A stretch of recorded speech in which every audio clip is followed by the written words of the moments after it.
Hey everyone, and today I'm going to talk about how access to stake changes based on where you live, what actually happens when you try to use it from a restricted region, and the practical options you have to get the full site. We'll walk through regional availability, KYC requirements, and what works versus what does not when you just want the full experience without surprises. Now, stake is not available everywhere. In some places, you will see a screen that says stake.com is not available in your region, and you may be redirected to a reduced version with fewer features. And in other restricted regions, the site can load in a very limited state or not load at all. So the first step is understanding that the experience is tied to your physical location because stake treats different countries differently. Now the next piece is KYC because that is what determines whether you can actually create an account and withdraw without issues. So even if you try signing up from another country, you should expect at least a basic KYC check that asks for your name, date of birth, and address. And depending on where you appear to be signing up from, that can escalate quickly to a government ID or extra documents. So the practical takeaway is simple. You can often complete KYC and use the service normally, but you should be ready for verification at sign up or when you withdraw. And there is one more important point. So when accounts are closed for VPN use, the typical action is not a permanent hold of funds. It is closure with the remaining balance paid out. Now that is not a guarantee and policies can change, but it's a helpful context for risk. And you will also hear about dedicated IPs improving success for some people, which can reduce attention, though it still carries uncertainty because the platform sets the rules. And the VPNs I'll recommend later do have that feature. Now, when the goal is full access from a restricted region, a VPN is the practical method most people try, since it lets you appear in a country where stake is allowed, and this is especially useful if you already have a verified account and you're abroad and just trying to get access to it. So if you connect to a supported location, the full site can load normally and features return. And for example, switching from a blocked region to a country where stake operates, like Germany, is often enough to restore the complete experience. That said, you should always follow your local laws and the platform's terms because those are what ultimately govern your account. Now, when it comes to choosing a VPN, you want a service that has servers in the countries where stake is available. You also want a VPN to not record any of your data and of course connect reliably without delays. Now, ExpressVPN is often the easiest to operate because it connects fast and stays stable, which is a huge plus if you're only interested in a low friction setup that's super reliable. And NordVPN and Surfshark can also work well here, especially if you value extra tools with Nord or the ability to use it unlimited devices with Surfshark. Now, if you want more on these VPNs, I'll drop reviews in the description below so you can learn more about them if you're interested.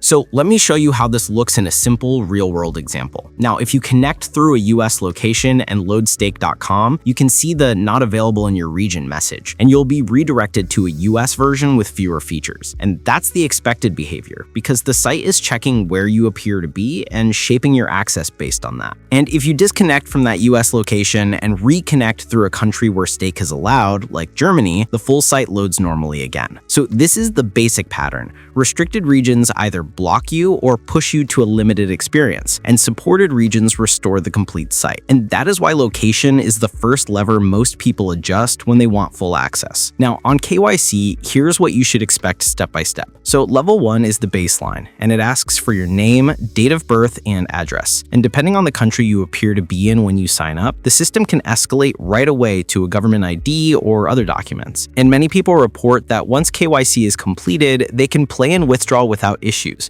though the platform can review again at withdrawal. So the cleanest approach is to be ready for verification and keep your details consistent, because that is what avoids the most friction later. And there is the question of what happens if VPN use is detected. Now, the most common outcome people report is account closure with the remaining balance paid out to you rather than a permanent hold. And while that is reassuring, it is still a risk, and the rules can change. So if you try a dedicated IP to look less like a shared tunnel, you'll most likely see improved consistency, but it is not a guarantee because their policy is what ultimately decides the outcome. So at this point, you know how the site behaves across regions and what KYC looks like, which means choosing a provider comes down to your priorities. Now, if you want the most straightforward experience where you click once and the full site returns, Express is the easiest one to recommend because it's the one I personally use and it's proven to be very reliable over the years. But if you to prefer extra privacy tools built in, nor does what I'd recommend if you're looking for lots of extra features. You could say it's not just a VPN, it's a security suite in some form. And if your main goal is covering a lot of devices on a tight budget, Surfshark makes sense because unlimited connections keep every device on the same page without extra plans. So pick based on what matters most to you, because all three can place you in supported countries where Stake operates, and that is the core requirement here. And that is everything you need to map out a clean path to the full version of Stake from a restricted region with clear expectations around KYC and realistic outcomes if VPN use is flagged. Now, if you want the detailed reviews or the best deal possible, those links are in the description, and feel free to check them out whenever you are ready. And if this was helpful, please leave a thumbs up, as I always appreciate that. And if you have questions, drop those in the comments below, because I do my best to answer as many as I can. Otherwise, thanks so much for watching, and I will look forward to seeing you in the next video.